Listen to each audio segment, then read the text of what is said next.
All right. Well, a warm welcome and hello to everybody who's joined us on our kickoff session of Courageous You.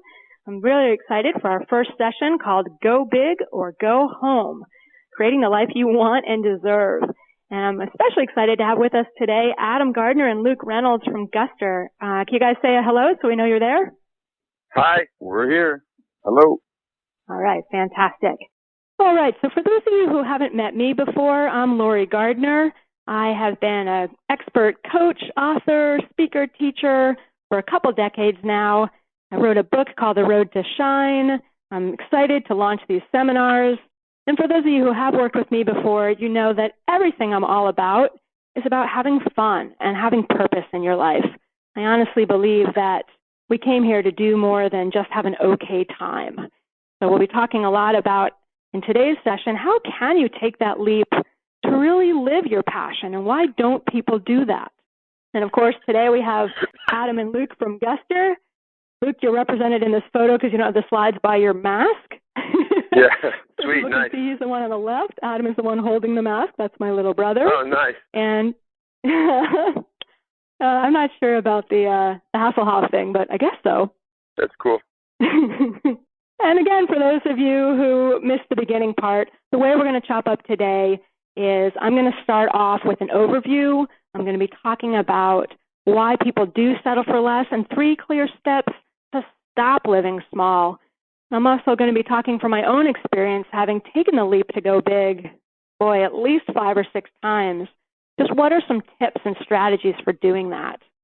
And then we'll be talking with Adam and Luke as they share how they made a successful music career following their passion in music. And there'll be plenty of time for Q&A after each section for those of you who want to chime in, and I'll give instructions on that in just a second. I'm going to start off with one of my favorite quotes. This is from a poem by David White called Sweet Darkness. And it says, "Anything or anyone that does not bring you alive is too small for you." So it never ceases to amaze me how many people just hate their jobs. They're not happy with their relationships. They're complaining about their health and their fitness. Maybe they're living somewhere where they don't feel comfortable and at ease. And yet they talk and talk and talk, but they're not making any changes. And so my question is always, well, why not? If you truly do want to live a bigger, better life, what's holding you back? And of course, some people are just too afraid to make a change. They might be afraid of failure. I'm going to die alone and starving on the street if I follow my passion. Or maybe they're afraid of success. They're afraid they'll get laughed out of their family or ridiculed at the office if they let out their real selves. Or maybe they're afraid of judgment from other people that they don't even know. So a lot of different fears will hold people back. And then other people are really excited and want to change, but they're just not sure how. Like, where do I start? I'm not even sure the first step to take. And so a few years ago, I was in a very stressful job. I loved it, but it was not exactly an opportunity for me to be focusing on myself. And so I ran off into the desert on a vision quest, which I didn't even know what a vision quest was. But there I was meditating in the desert for 5 days where we were only drinking water, no food. It was in a beautiful, beautiful painted canyon in New Mexico.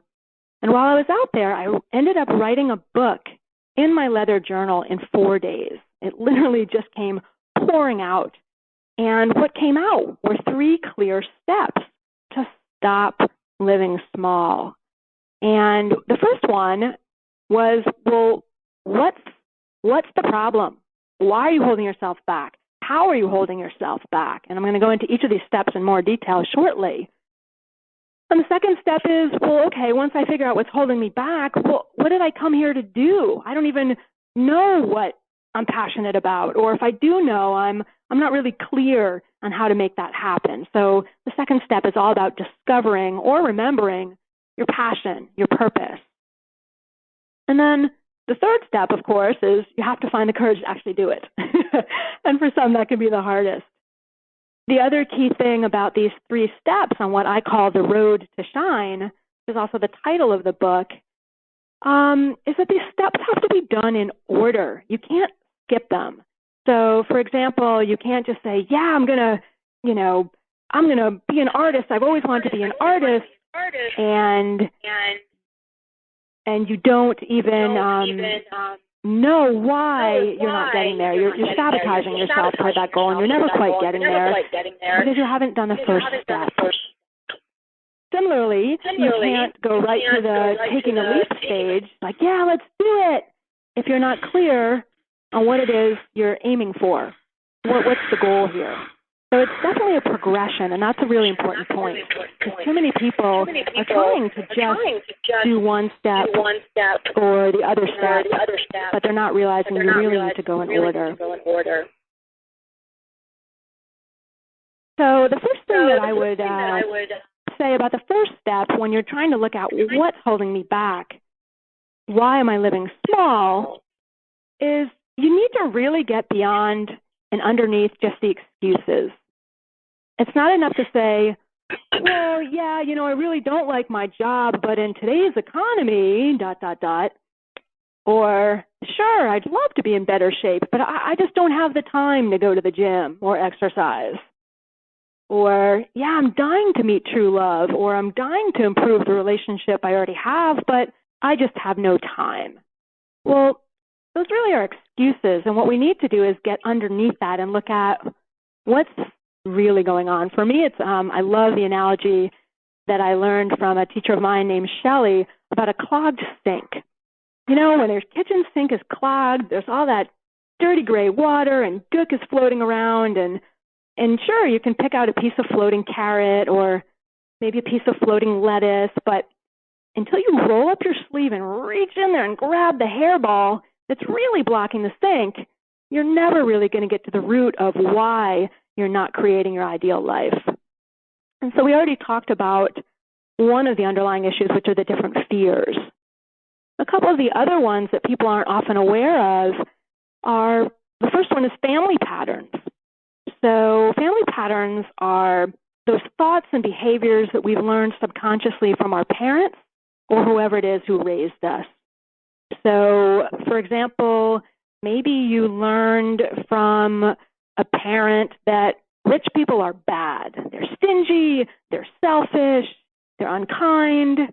Well, if you receive that message that rich people are bad, and yet you can't figure out why you can never seem to pay the bills or you're not as prosperous and wealthy as you want to be, it may well be because subconsciously you don't want to be a bad person. Who would? So you're not going to attract that wealth into your life that you want. Another thing that holds people back on the underlying level is what I call your shadow side traits.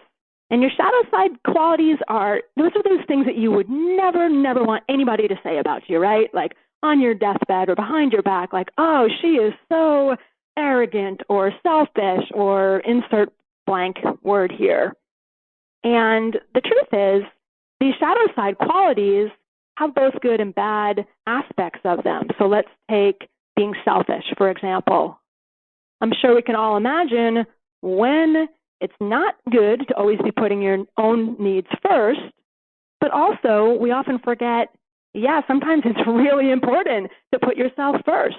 You may never create what you want in your life if you're always the first one to give, the first one to back off and say after you. So in balance, these shadow side traits aren't something to be ashamed of, but actually to be used quite strategically. And then moving on to the second step, and I apologize, I'm just doing a really fast flyover for this evening. But the second step, all about your passion and your purpose. A couple of things that I want to say here, that first of all, you really need to know just not what you're escaping from, but where you're going to. So it's not enough to say, oh my God, I hate being a lawyer, I've got to stop being a lawyer. Well, okay, fantastic if you're not enjoying being a lawyer, but what do you want to do? What does light your fire? What did you come here to contribute? And so I often, when I coach people or do the more detailed workshops, we walk through visualization exercises where you're literally visualizing your ideal life in great detail. Who are you with? What's around you? How do you feel? What do you see? And the more detailed you are about visualizing your passion and purpose, then it's easier to develop an action plan so that you can take the steps to get there.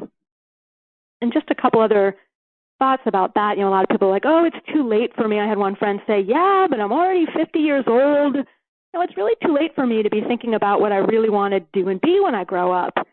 And I just say, look at Grandma Moses, right? I don't know how old that woman was when she started painting, but I think it was in her 70s or 80s. And the other thing I would say when you're in this stage is forget what society says. I mean, imagine if Adam and Luke from Guster had listened to people saying, oh my God, a musician, you'll be on the side of the street with an open guitar case the rest of your life. Like, if they had listened to the people who talked about the starving artists, they never would have made it to where they are now. And the other key thing is, as you're really in the stage and excited about, here's where I want to plug in, this is what I want to do and be and how I want to be, honest to God, do not listen to anyone else. I mean, if they're supportive, fantastic, that's great. If they're naysaying, though, honestly, it's your dream. It's your passion. So while a lot of people will mean well in your life, it's important not to take their reactions to your dream personally. Okay, looking at the third step, where you actually take the leap. Oh yeah, here's another one of my favorite proverbs. I love this one. It says, change takes but a moment, but resistance to change can take lifetimes. It's a Jewish proverb. And this is really, really true. I used to be an outward bound instructor, and one of the things I would do is throw people down rivers and off of cliffs. And any of you who have ever rappelled off of a mountain before or seen rappelling, basically, you're clipped into these ropes and carabiners, and you have to step backward off of the cliff. That first step is terrifying. Now, in reality, your foot's only going to be in midair maybe 1 to 2 seconds, but the perception of that stepping back is that you're going to plummet to the earth. So people are up there for hours. And then when they finally take the first step, and then, within a couple seconds, their foot gently hits the rock below them, they're like, wow, that was no big deal. So it's the same thing with this step 3 when you're taking that courage to do and be what you came here to do. Take the first step. Yes, you'll have ups and downs after that, but it is way easier once you punch through that. I like to define courage, when I say the courage to leap, as a combination of doubt and commitment. I think there's this real misconception that, oh yeah, people who just do what they want in their life and have all this passion, that we're fearless. I have to tell you, that is so not the case. We're terrified all the time. But you just punch through that fear, and I'll talk about that in a minute. But it's not that the fear isn't there. It's just that you have a commitment to something higher. You have a commitment to living your passion, which overrides that doubt and uncertainty. And, those who have taken the courage to really follow their passion, this next thing I'm going to say is true. It's bizarre, but it happens every time. The more you trust, the more you have faith, when you're on the path to where you're supposed to be going in life, things just come popping out of the woodwork. People start magically appearing to help you. Money starts appearing. Situations start going in your favor. I mean, it really is, when people say the universe provides, it's really uncanny, but it really is true.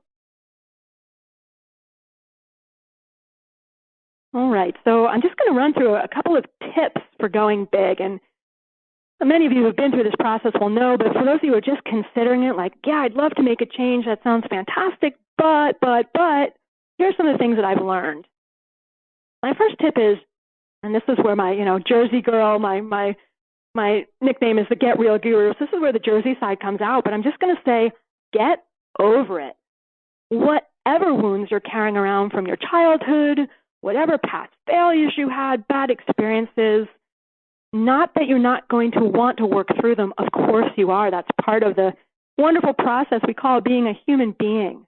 But you don't want to let them be defining who you are and what you're doing now. I like to say, don't drive with the rearview mirror. Imagine driving around in your car looking at the rearview mirror, you'd be crashing into trees and people and God knows what else. And instead, you really want to appreciate, well, what's going on for me right now? Because the other danger when you're looking ahead and saying, oh, I'm going to take the leap and do this and be that, is sometimes we get too caught up in the future.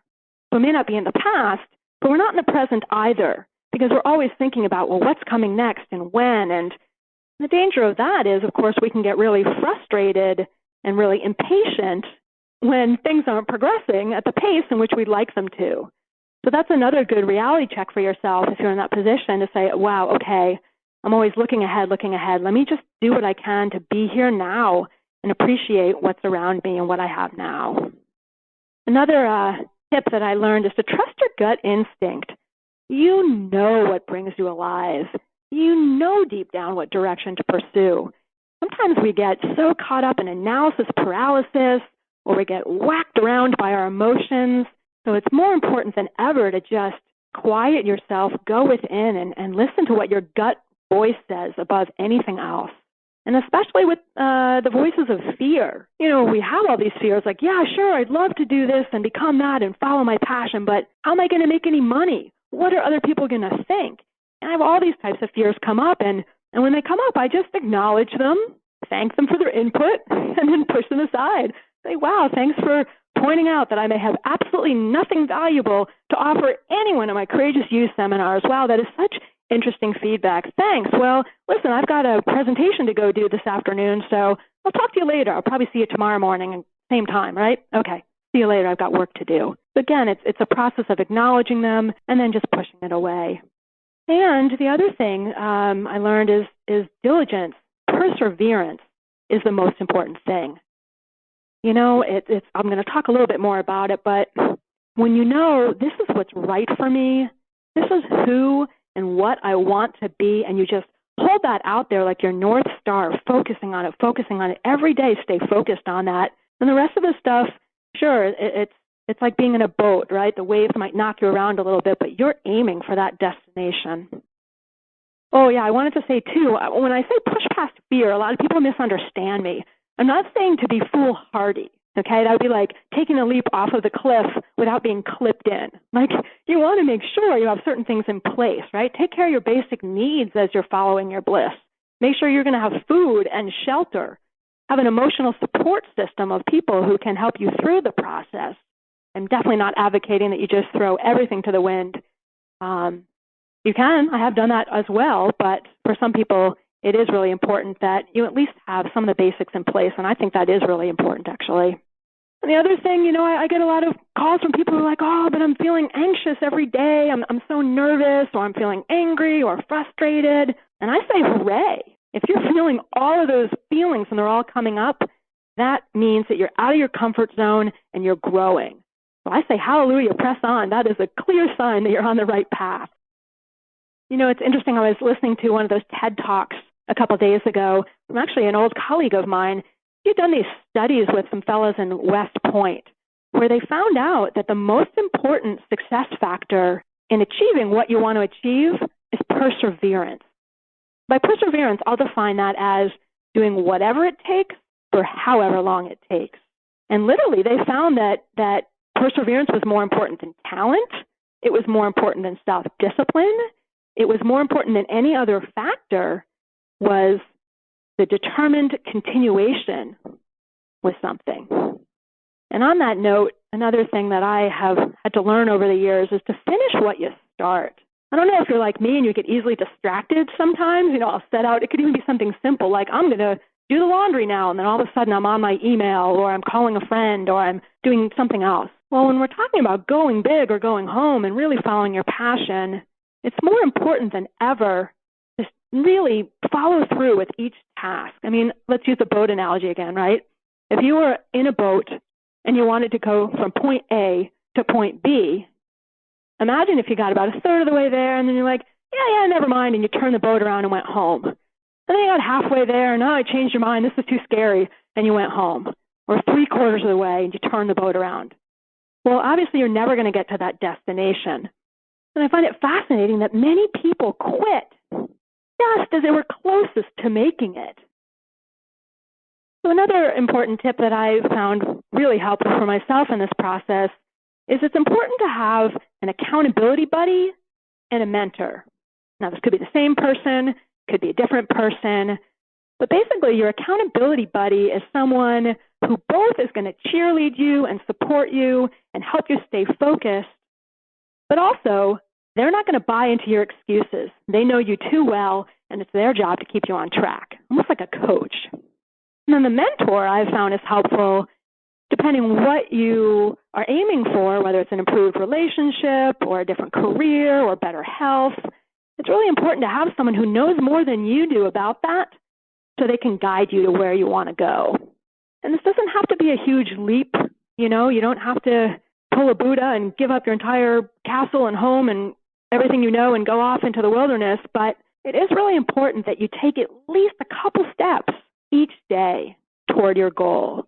I think a lot of people get a little freaked out by the go big or go home or take the leap because they imagine this huge renunciation, and it can be like that. Again, I've done that at least 3 of my 6 times, and it can work that way really well. But it also can just be a slow, steady process if you chip away at it little by little. And I think it's really important to notice, when do I get distracted or off track? I started to become very mindful of that. Okay, I was starting out to do this, and instead I ended up doing that. What happened? What really happened for me? Was it really that the laundry was so much more important than whatever words of wisdom column I was going to write today? Or was I just having some old stuff come up about, wow, is this words of wisdom column really going to be something people want to hear? Am I good enough? I really get mindful and say, okay, let's get the self-confidence going again, or whatever the issue is on that particular day. And a very, very helpful framing question I found as I'm making different choices in every moment of every day is, will this particular choice take me closer or further from my goal? And in that snapshot, I know if it's going to take me closer to my goal, fantastic, I'm on it. If though I recognize that it's actually going to pull me away, then I redo my priorities for the day. And the good news that I have to say is, when you've been on the path long enough and you've taken the leap and you're doing this and you're en route to making it happen, you eventually reach the point where you can't not do it. And that is a horrible grammatical sentence. It's a double negative or whatever, but that's really what it is. You can't not do what you're doing now, no matter how crappy of a day you've had, no matter what setback you just had. I'm on path. This is my purpose. This is why I came here, and come more hell or more high water or success and accolades, none of that matters. This is where I belong. And through it all, I think the attitude. It's all about the tude, my sister used to say in high school. It's really true, though. Having faith is so important, and it doesn't have to be religious faith. It can be religious faith, to be faith just in yourself, but really believing that you're on the right path and staying positive about it. And I mean, I really feel it's important that if you have negative people in your life, naysayers, or maybe just caught up in their own limited ways of thinking and being, it's important that you kind of ignore their voices. And in some cases, you may literally need to get the negative people and influences out of your life. You are shifting, you are growing, you're moving towards something better. And so sometimes people move and shift and change with you, and sometimes they don't. So that seems a little bit harsh to some people, but I really think it's important that as you stay focused on where you need to be, surround yourself by positivity. It's really going to help. And lastly, I just want to say, I don't know where some of you guys are in terms of being ready to take the leap, or still really scared, or have already taken the leap and are sort of in transition. And I don't know how old the people are who are on this call, but all I can tell you is that it's time. It's time to shake off mediocrity and step into your greatness. If not now, when? If not you, then who? So I'm going to end with just a peek ahead to what's coming up.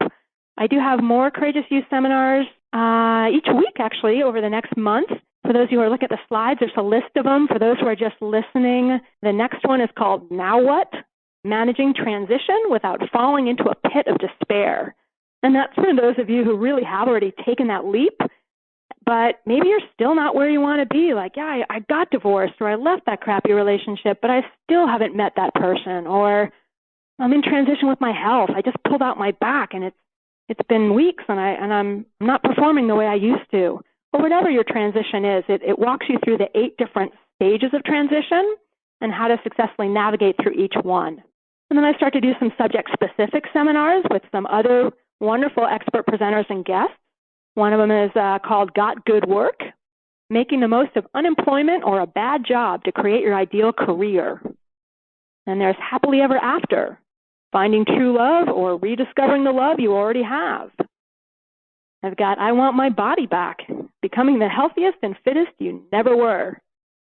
And then there's No Place Like Home, living where you feel happy and at ease. So I hope you guys will check those out, and I'll send you emails to let you know when those are coming up. And for people who are really, really ready to just go for it and make a change and want to go into much more depth, again, today I'm just sort of doing a flyover, and you really want to focus on your personal situation and how you can have a better life in your own given situation, I've got the Road to Shine Intensive. And that's going to be me working with a small group. There'll be multiple modules, over 10 hours of content, a lot of Q&A, a lot of individual coaching with me as well. And the folks who've been through this process with me before have just had some amazing transformations. And we also have a lot of fun. You know, it sounds a little heavy, but I have to tell you, it's one of the most joyful workshops. As people come into their own, there's never been so much laughter and lightness than when you're on the right path. So you can check out all those things. My website is lauriegardner.com, LaurieGardner.com. And that's all I'm going to say. That's it for my service announcement or whatever you call that plug at the end. But I really would love to have many of you with me as we continue on here. Okay, if anyone has any questions, hopefully you can still hear me. Go ahead and call them in. Otherwise, if no one has any questions, let me transfer it over to Adam and Luke. Oh, hold on. We have 3 questions coming in. Just a second. Okay, we have someone from 916343. Can you say hello and identify yourself? Hi, Laurie. This is Doug from Sacramento. Hey, Doug. Can you hear me okay? Yeah. Awesome. I enjoyed your slide presentation. Thank you very much for the invite. I guess it was a question I had was how would I really identify how I'm getting in my own way at this point? I've made a lot of changes in my life, and I'm moving through the steps, things like that. But I know I'm getting in my own way, but I haven't really identified, put my thumb on, what is holding me back as far as not being able to progress to the next level. Yeah, that's a great question. Again, when I work more intensively with folks, either in the intensive or coaching, we spend a lot of time answering that question, and we spend a lot of time looking at some of the family patterns, the thoughts and behaviors that you've learned around the different areas in your life you want to change. So if you're looking for more prosperity, for example, we'd look at what you learned about money from your family. If you're looking for love, we would take a deeper look at attitudes you learned about giving and receiving love, and on, as well as looking at some of the shadow side stuff. So I'd really walk you through each of those different underlying hairballs, as it is, in much more depth. Because you're right, most of the time we don't know. If we knew what was holding us back, we'd just take care of it, right? And so it's really helpful to have someone else asking guided questions and helping you discover them. Cool. So there's no simple answer, in other words. Yeah, I could lie and say, oh, and here's your 10-step, whatever, but that's not the way it works. Sometimes this process works very quickly for people. It doesn't have to take a long time. Often all it needs is that realization, and like I said, change takes but a moment. Boom, it happens quickly, but it's just the awareness piece as a starter. Cool. So thanks, Doug. Right. It looks like we have another call from 707. Can you hear me? 707? Say hello to us. What's your name? Oh, can you speak up a little bit? It's Papa. Hi, Sean. Hi. Can you hear me? A little bit louder if you could. Oh, okay. It's all right. Let me try to turn this off speaker. Can you hear me a little better now? Much better. Oh, okay. So I actually really liked the presentation, and what stuck out to me was not being or not having a hard time starting projects. It wasn't that. It was more that I like to start a lot of projects, but I always abandon them and then go with new things rather than continuing to bring them out and actually bring them out to their full potential. So it's kind of like that ship analogy was really suitable for me, to where I actually get something going and then I really just turn around and kind of go home. So I think I guess how I should question would be, how might I manage my time well, as well as having several passions, so making sure that they all have an equal amount of time put into them. That's a great question also. Yeah, often people have more than one passion they want to follow. I mean, I think two thoughts for you, Sean. The first one would be, when you find yourself just generally distracted, like you said, starting something and then not getting to it, and distracting not with another passion, but by getting on Facebook or texting or what other ways we do, I would really get deep with it and ask yourself, like, why am I sabotaging myself right now? Why am I procrastinating? Why am I starting and then stopping? Because how you do one thing is how you do everything, right? So if you are starting and stopping on your music pursuit or your homework or whatever it is you have going on, that will apply to your relationships. You may start and not follow through in relationships. So I think that's the first aspect, is why? And really ask yourself, why am I procrastinating? What's really going on? And then I think as far as when you have multiple passions, which is a fabulous, fabulous point, it may be a question of prioritizing. It is possible to follow more than one, obviously, but you may also want to prioritize. And that will be a question that you'll see as you do that really detailed visualization we talked about of exactly what you want those different passions to pan out to look like, and you do your action plan. Then once you're really, the devil's in the details, right? So once you're really in the nitty-gritty, you'll quickly figure out whether you have to prioritize one for the time being and then go back to the other, or whether you can juggle both or more. So thank you. All right, so I am going to turn off Q&A, and then we're going to turn it over to Adam and Guster and ask them questions, and then there will be a chance to ask them some questions as well. So let me turn this Q&A off for now. All right. So Adam, can you hear me? Oops, we still have Adam on the line. Hold on. Let's see. Let me see if we can. You hear me now? Oh, now we can hear you. Perfect. And Luke, are you on the line? Yeah. Well, thank you so much for being willing to join us. Adam and Luke from the band Guster. Really excited to have them talk about their music careers, and Adam is also going to be talking about his love of the environment and passion for saving the earth.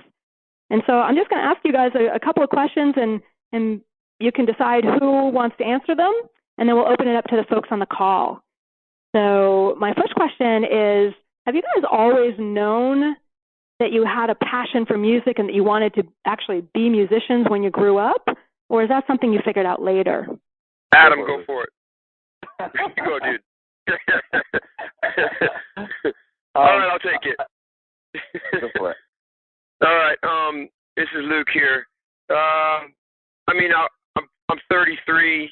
I was groomed, from like a young age.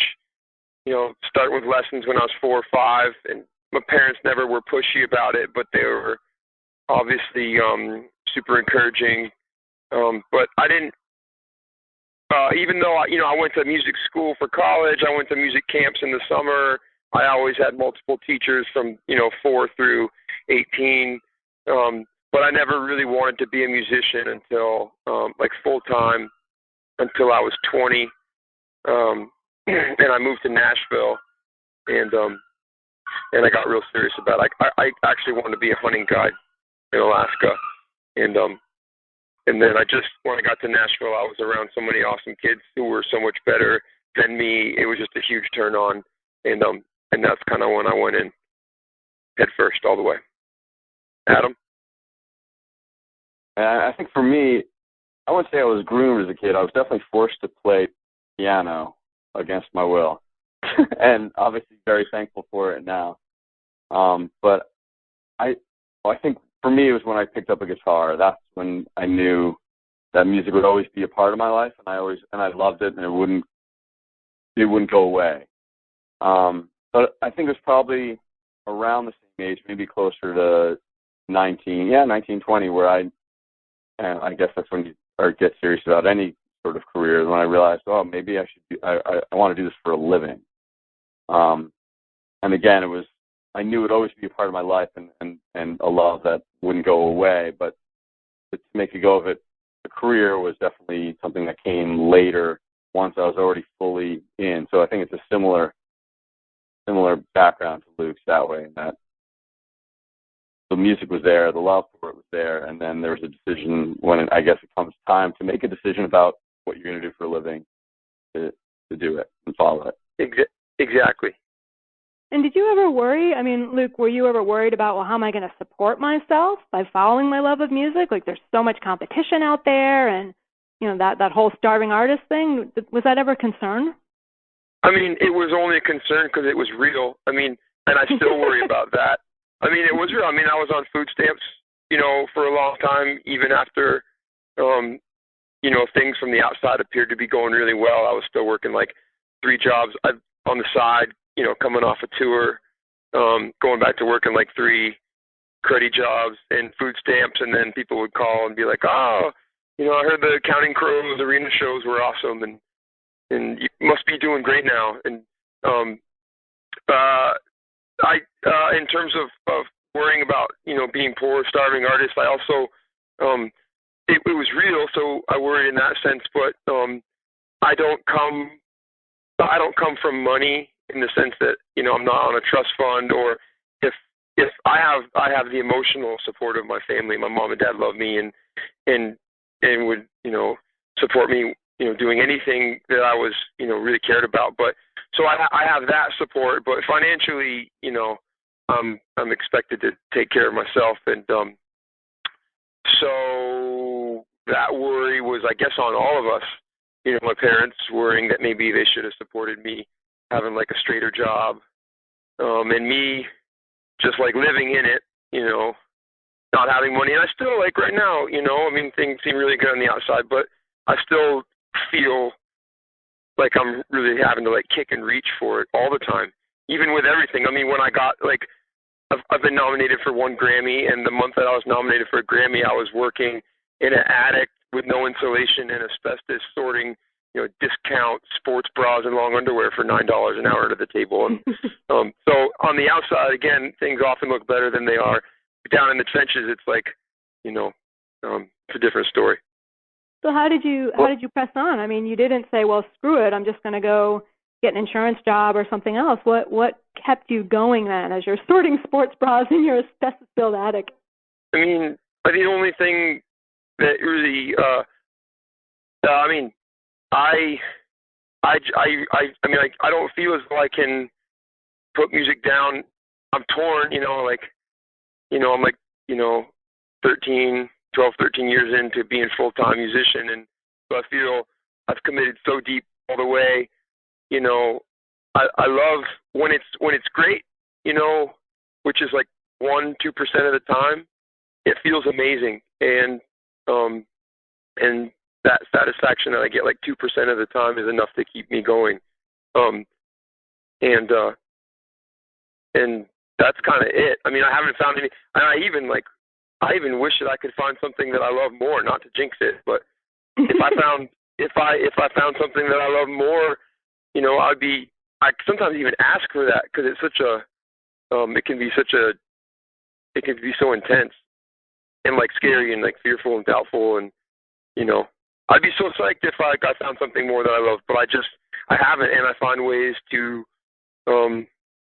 just keep on hanging on and make baby steps, and I believe in my work, I believe in myself, and, you know, and I keep on chipping.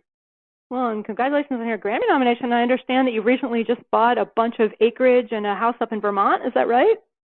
Yeah, I did. I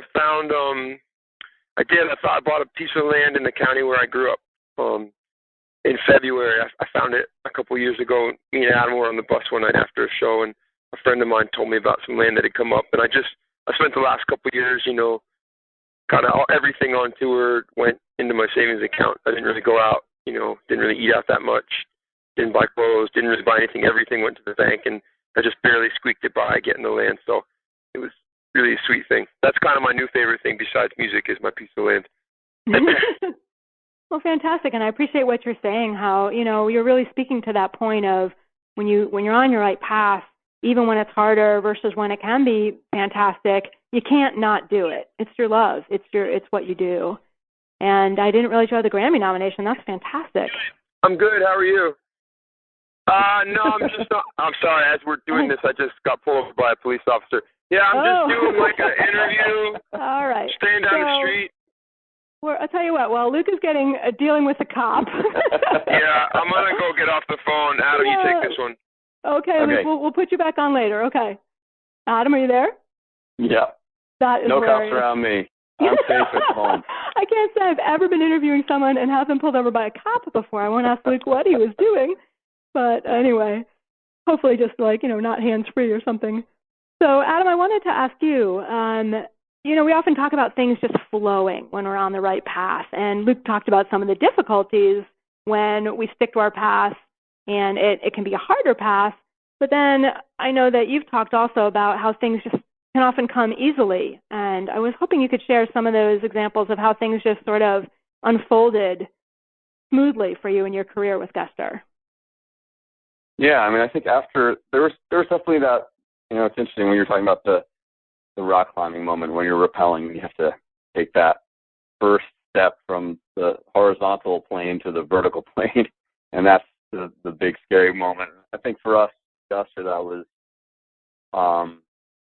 right after we graduated college. We were kind of faced with the decision of, do we take day jobs and try to get some sort of record deal?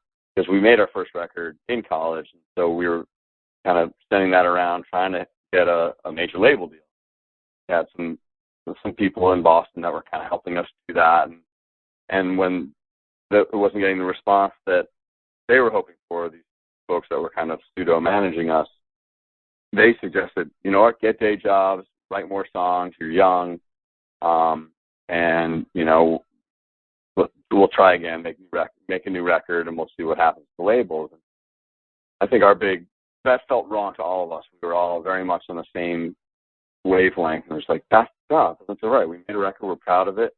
People that have heard it like it. Let's just take it directly to people who would like it, and we don't need a label. And we just started touring.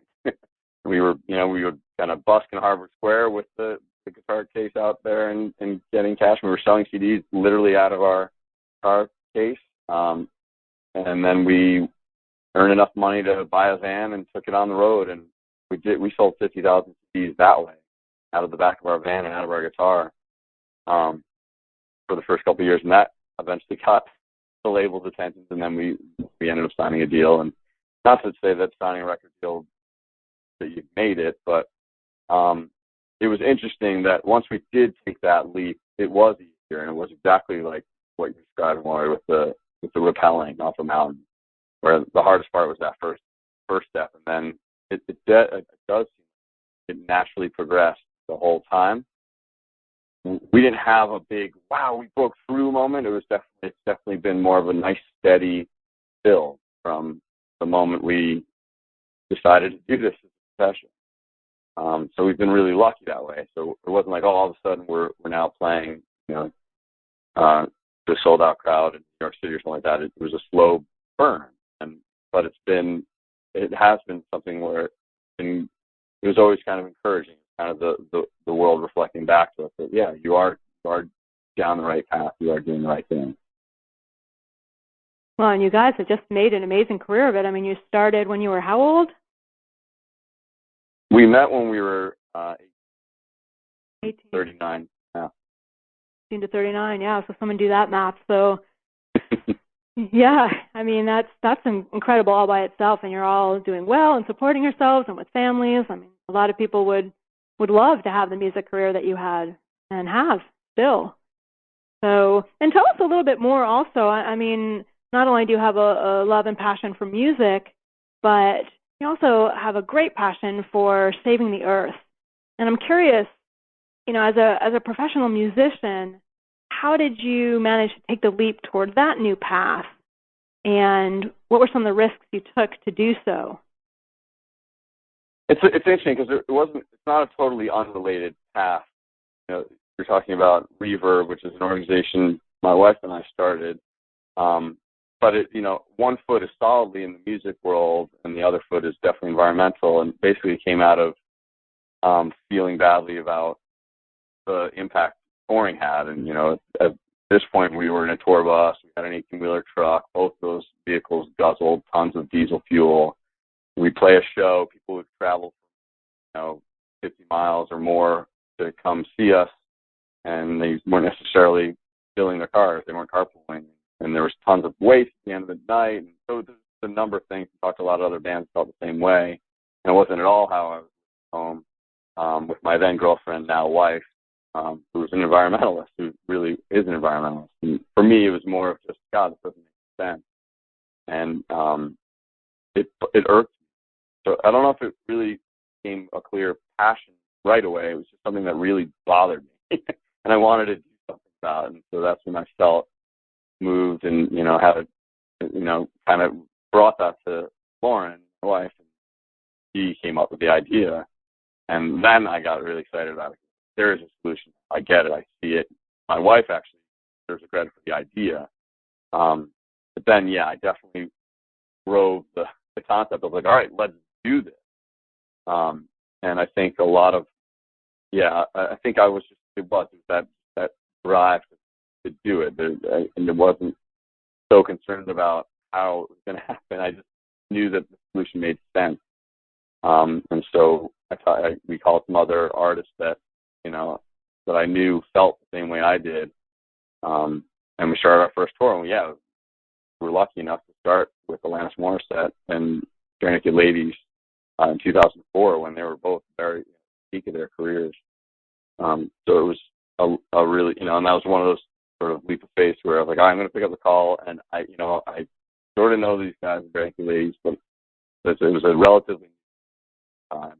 Now they're great friends, but it was definitely a little bit of a leap to go, okay, hey, here's this idea. Remember when we were talking about feeling badly? Like, would you help and would you get behind this? And they did say yes. It was a little nerve-wracking to put it out there. Then that really quickly took place too.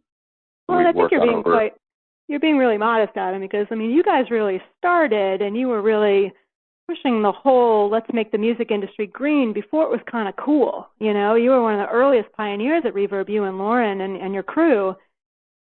And I can only imagine. You're this band that's been around and you've been doing well, and then having to call up these biggies and say, hey, help us save the earth, whether they felt the same need to fix it or not. So I think you're downplaying it a little bit, some of just what you've accomplished on that front. No, we've been lucky. Since that first tour in 2004, we've worked on over 100 major tours, and they're some of the top grossing tours in the world. So we're definitely fortunate, and obviously we were on to something that was a good idea, and we weren't. I think that was the key, is having the drive to not be afraid to just go for it. It's exactly what this is all about, this call. And so, on that note, what would you say? For those folks who are listening into this call right now and they're not totally happy with what they're doing in their lives and how their lives are going, but they are too afraid to kind of take the leap and follow their passion. As someone who has done that at least twice now, what advice would you give to anyone who's listening, who's kind of right on the edge of that cliff, wondering whether to take that step off? I think obviously the short answer is go for it. But I think, as you say, I think the thing that allows you to go for it is to really, really dig in and look at yourself and go, what's going to make me happy?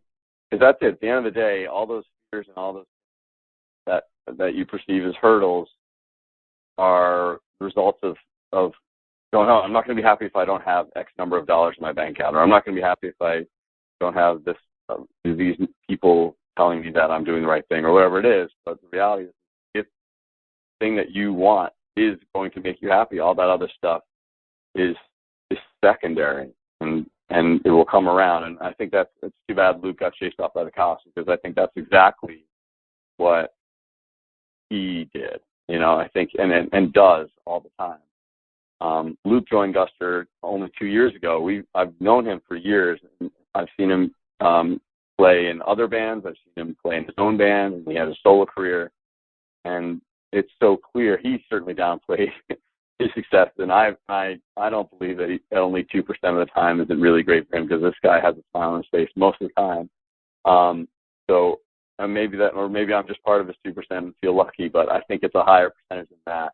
But it is. I have seen the look on his face when it's happening for him, and it's the same way I feel when I'm in that place where I know I'm in the right, exactly where I need to be. And that, for me, that's on stage. That's why I do what I do. And I think we all figure out why we do what we do. And even within Guster, I think each one of us are in the band for slightly different reasons. But I know what those are. I can see it on their face. I can feel it in their energy when they're in their happy place. Fantastic. All right. Well, so I'm going to, I don't know if I'll unmute Luke. Luke, are you there? Are you in jail? Hello? I'm in the back of a cop car and in handcuffs. Okay. Well, listen, I'm going to put the Q&A back on. And if any of you guys have any questions for Adam and Luke, same thing. Just hit *6 and then press 1. So let's get that going.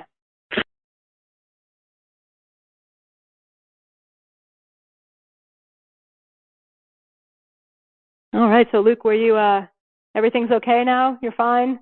We don't need to call anyone or do anything? Oops, hold on, let me unmute you, Luke. Sorry about that. Luke, are you there? Yeah, I'm right here. Can you hear me now? I can. Let me make sure we can hear Adam as well. On. Adam, are you there? Yep. Okay, can you hear me? fantastic. All right, I have the Q&A. I just turned it on. If anybody has any questions for Adam and Luke, please hit *6 and then 1. If I'm doing this correctly. Okay. I have one that got texted in. Someone is wondering, I guess this one would be directed. Oh, wait, we have a live one as well. I'll hit the texted one afterward. Hold on just a sec. Okay, go ahead. Hey, Laurie, it's Doug again. Hey. Hey, Doug, what have you got for us? Well, I was listening to Adam, and I had a question. It was originally going to be about how touring has changed for him over the years in the band, but after hearing him talk about the passion of being on stage and knowing that that's the right place for him, how has that feeling evolved over the years? I guess is probably the word I'm looking for. How has that changed for you? What did it initially feel like, and what does it feel like for you now? In a lot of ways, it's the same because it's exactly where I belong. So for me, it's maybe I was a little bit more anxious, or like, it was a little bit more of a nervous energy, where now it's a little bit more of a confident energy. But that feeling, the fulfillment of playing and entertaining people and getting that feedback from a bunch of people face to face like that's been the same from the beginning for me. Whether I was playing to 5 people, 5,000. That's awesome. Well, I love your band, and I think Luke's a great addition to it. So keep on rocking. Thanks. Right, and then I had a texted-in call. Someone, actually there are 2 now. So, Adam, there's one for you that says, how do you manage to balance your passion with your family? That's an awesome question. Yeah, that's interesting. So the 3 original guys I found in the band, we're all 10 years older than Luke. Luke keeps the energy and sex appeal of our band going. And must be David Hasselhoff. That's right. So it's interesting seeing all of us kind of face that key question. And it's funny because that was one of the first questions when I did meet the Bare Naked Ladies, but I asked them because they were at the time 10 years older than us. They still are, but they were in the kid zone and we weren't. We were still in college. Yeah, it's really, it is a balance. There's no question. And so this kind of, to me, it brings up a similar question from before, like, okay, how do I balance multiple passions? Clearly, being a parent is a passion of mine as well. And it's